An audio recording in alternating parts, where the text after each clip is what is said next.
Hey folks, it's Ardwulf. Welcome. We have an unboxing today, part of the GMT Games massive unboxathon. Today, it is Barbarossa Army Group Center 1941, the second edition, the very long-awaited second edition. This thing hit its P500 number an actual geologic eon ago. Game designed by Vance von Voorhis, and it is finally out. Hopefully we will get the remaining reprinted volumes in the series out as well soonish. So the cover here is identical to the old cover as far as I know. This is a game I had in its original edition, got rid of it like a dope, and gradually reacquired the entire series, sold the entire series off again, then reacquired the series again, and this is actually the only volume in the series that I currently, up to this morning, did not have. So I'm happy to complete the set. There are a decent number of changes to the system in this volume, so we're not really going to go into that, but the rules are available on GMT's website if you would like to peruse them. I'm only going to mention one or two things that I'm aware of at this point. So if we look at the back of the box, you're going to see the entire Eastfront series plan. At this point, you know, I gotta tell you, as long as it took to get this thing out, my hopes are not super high for the remainder of the games, like the Stalingrad game that we were supposed to see, but you know, we'll see. Hopefully I'll be happy to be wrong. So complexity is a 7 here, which sounds right to me. Solitaire suitability is a 7. That might seem like it's a little high, but there's absolutely no hidden information here. There's no reason you can't just play this thing two-handed. So let's open her up and see the goodies. And if other games in the series are anything to go by, there's lots and lots of goodies. Now, I think I said already, unlike the other volumes in the series, this is in a 3-inch GMT Games box, which is very nice. The cover is interesting, actually. The cover has sort of a nice silky satin finish that I really rather like. That is an unexpected development. I do feel like the cover at this point, to go with exactly the same cover as we had back in whenever this came out originally, it does look like a dated cover at this point. I personally don't care at all, but it does look old-fashioned. All right, so we have one 10-sided die. We have the playbook, the standard rule book, and we'll look at all this stuff. Let me just pull it out. So bottom of the box, we'll go over here for now. We get 5 counter sheets. That's interesting too. We'll get to that in a minute. All right, we get a huge stack. We get 5 maps. We get 5 maps, but there's actually more than that. We get a huge stack of player's aids. And we get these 2 fat books. Okay, so let's look at the Barbarossa standard rules first. This is a 64-page book. Designer Vance von Voorhis, development by Gary Burgess and Stephen Bradford, research by Thomas Burke and Vance von Voorhis, art director Roger McGowan, counter art by Stephen Bradford and Mark Simonich, game map art also by Stephen Bradford and Mark Simonich, layout by Charlie Kibler, charts layout by Bradford, Burgess, and Simonich, production coordinator Dick Vollers, and we're not going to give everybody else credit, sorry folks, but it's a big book. Matte finish. We're in a bit of a frenzy here at this point. The print is a little bigger than I expected. It might just be what I'm looking at right now. I have no idea. Might be the same as every other volume in the series too. I do know there's some new markers. Some markers have been adjusted. There's inset map rules. I think this is going to have the naval rules as well.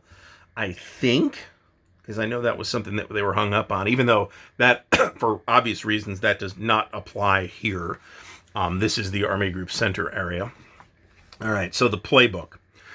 This is a 52-page playbook, the back of which is a very, very detailed example of play. We have scans of the counter sheets, which is always nice, just in case you're missing something. Okay. So this actually tells you what order to lay the maps down in. The original game, I think, had just these 4 maps. This has this little tiny addendum map as well. The intention here, by the way, and I know it's part of a series, and it has always, in theory, been possible to put the games together and play them together. And I think that one of the goals for the revision was to make that a little easier to do. But they are intended to be played individually rather than as one giant game that does the entire East Front for all of 1941. So we have a fair amount of special. Here's a section on how to combine the games, though, which is something that I don't recall seeing before. Not that I've ever tried to do that. Scenario setup instructions on how to set scenarios up, and then we have scenarios. The Battle of Borisov, Scenario 1. So this is, and I'll show you this when we get through the player aids, again, which there's a lot of. There's a scenario map for this. Scenario 2, Minsk Pocket. Scenario 3, Aleppo Offensive Operation. Scenario 4, Smolensk Pocket. That's very interesting. And I say it's very interesting because I have other games on the Smolensk Pocket that I would very much like to see how this one plays. I haven't had this one since the late 90s or early 2000s, so it's been a long time. Scenario 5, Guderian Drives South, one map scenario. Where's Scenario 6? Did I miss Scenario 6? Scenario 6, the Yelna Dukovchina Offensive Operation. That is a map, it's a card map. Thunder on the Dnieper, map H, and maps I and WA. AGB here is going to be Army Group Boundary. So this will border on the Army Group North area, obviously. And I do have Army Group North. And in a lot of ways, it's an easy one to play because the density is a little bit lower, but the terrain is a lot more terrain. We have a detailed example of play here. There's going to be a lot of terrain on this map too, frankly. And we'll get a look at, I won't be able to set the entire map up for obvious reasons, but I will give you a look at the maps. And they do look nice. Here we have a very detailed example of play, which again, I've said many, many, many times, I think is not optional. So it's not that I love that it's here, although I do love that it's here. It's that I am offended if it's not here, but fortunately it's here. Soviet artillery support, a lot of specific stuff, unit identifications. Here's some suggested reading, a couple things I've read in here. So that's pretty cool. A lot of historical and designer's notes. And now we're into the counter sheet scans and the extended sequence of play that we have in the back. So looking at the player aids, there's a lot. One of the things that Vance's games in general have always been very good at is setup cards, and these have setup cards.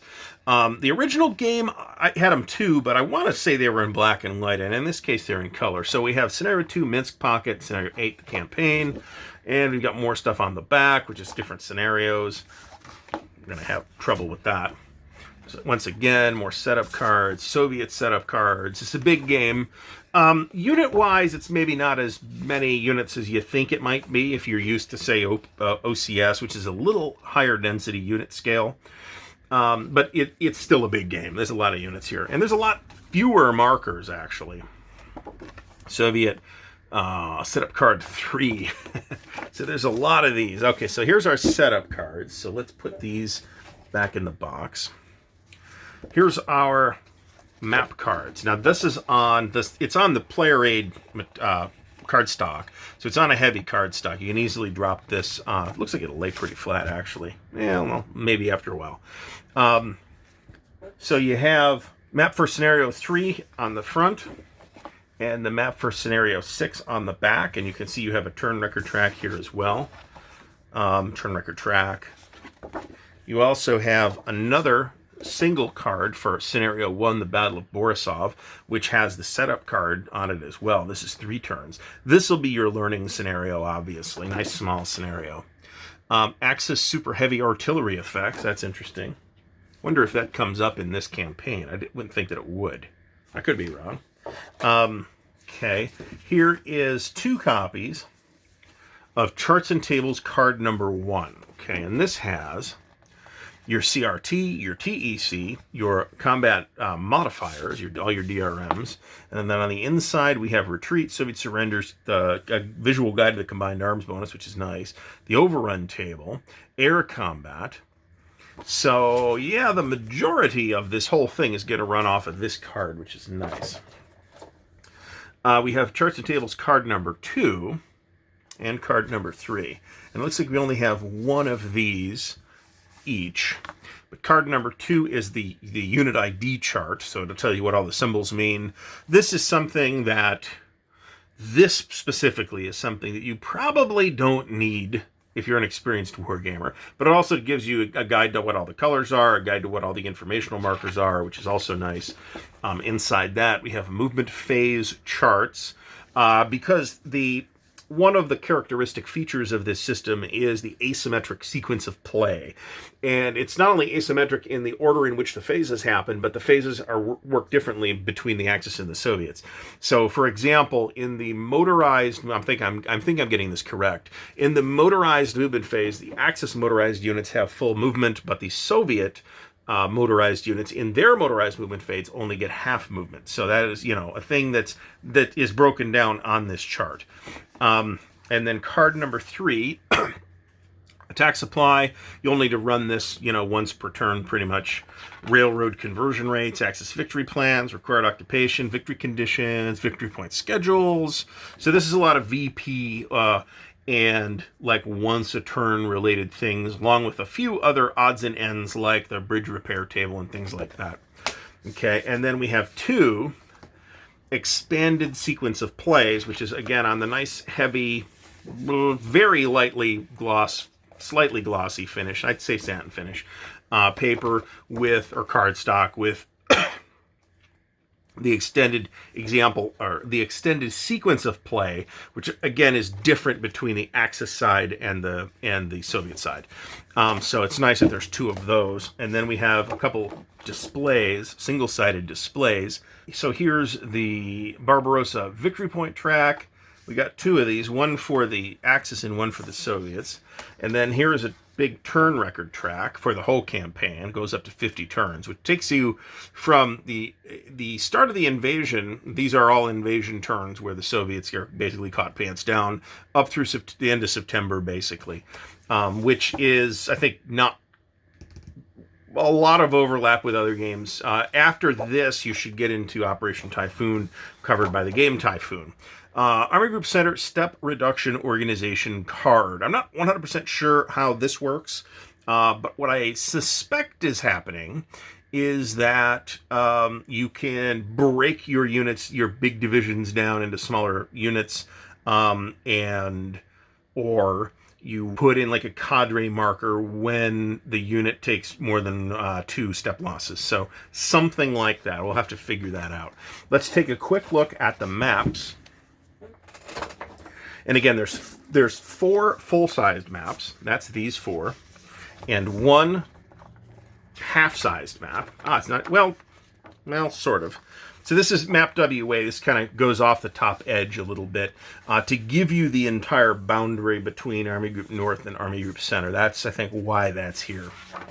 So that'll go there. And then let's lay out one just to give you a sense of the art. I wish I had the space in my, I've talked about this elsewhere, in my unboxing area to lay the whole thing out, but, I also unbox a lot of big games. So this is by Canis. We have Dogapils up here, which I know I'm mispronouncing that, but that's okay. There's Vilnius here. We do have a little bit of Baltic coast up here around Memel, or Memel, or however you pronounce that. And here, once again, we have the Army Group North, Army Group Center boundary. So a lot of this is actually in the Army Group North sector, which makes sense because this is Lithuania up here. But you can get a sense here of what the map looks like. This is a pretty much completely typical paper GMT map. This is not the kind of game that you would get a mounted map for unless it was being published by lunatics, which GMT is generally not. So let's take a quick look at the counter sheets. There's 5 counter sheets. So starting with the Germans here. Germans are and these are on a thick brown core stock that seems to have become GMT's standard counter stock at this point, keeping an eye for miscuts because that is a thing we have observed in the past, but these look fine so far. Because I hate, some counters are wetter than other counters. That's very aggravating. So we do have kind of a medium gray for the Germans, and then for these divisions are in a lighter gray, and I'm not sure why. They might be, actually. I think they are, actually. So you've got the 206th Division, 206th Division. So the lighter colors are, in fact, the breakdown. So it looks like those are 4-step units. That's interesting. That's not that is the new thing, right? I thought they were going to be generic step down or cadre markers rather than tied to the specific division. So that's what that card's for. All right, counter sheet 2 of 5. Here we have Luftwaffe. We have a whole bunch of German artillery and some more panzers. A few more of these lighter colored units that represent the cadre units or whatever we're calling them. We start to see some markers for strongholds and fuel shortages. You got the orders markers here too. Here are Soviets. Command structure for the two sides is also quite asymmetric, so that is a thing that we see. I don't see extra breakdowns for the Soviets, which is maybe not that surprising. I think they're just mostly two-step units. A lot of them are ones. Okay, so we got a lot of these. These are going to be the HQs over here. Soviets have HQs, the Germans don't. And that restricts what the Soviets can do. And gives the Germans targets to try and interdict the HQs as well. So we actually do have some of the smaller little breakdown units in this sort of lighter color. It's a little less striking of a difference here. But we have a lot of units. So we've got about 1.5 sheets of markers. That's less markers than we had in the past. So that is an interesting thing. These do not move things. These are just for scenario setups where you can't move a specific unit for the first 2 turns or whatever it is. There's 2 turns in the back. Okay, so that looks very interesting. And like I said, the registration looks great. The counter cutting seems good. Little bit, maybe a little bit over here. Maybe I'm a little worried. We'll see. We'll see. I'm going to complain if that doesn't turn out to be the case. Now, as I'm doing with all of these to make a point, once I have removed the counter sheets from the box, because the counters won't go in the box, counter sheets won't go in the box, but the counters will be in trays. I've got enough space in this box for 2 counter trays. I believe that, although maybe a tiny hair suboptimal, I believe that 2 counter trays is sufficient to organize this game. Might have to put some counters in baggies, some of the markers and stuff like that, but I'm pretty comfortable with that. So very happy with the looks of this wonderful package, a new addition from GMT, at long last, of Barbarossa Army Group Center, part of the East Front series from series designer Vance von Voorhees. Thank you so much for watching. Please do give the video a thumbs up if you've enjoyed it or found it useful. Please do subscribe to the channel. Please do click the little bell icon to get notified when new content comes out. Please do check out the Monday night live streams at 8 p.m. Eastern, although we're not having that on Monday this coming week. So normally they're on Monday, so if you're watching this any day but today, they're on Mondays at 8 p.m. If you'd like to help support Ardwulf's Lair, please check out the links in the video description to the Patreon, the merch store, and the Ko-Fi. Until next time, thanks again for watching, and happy wargaming.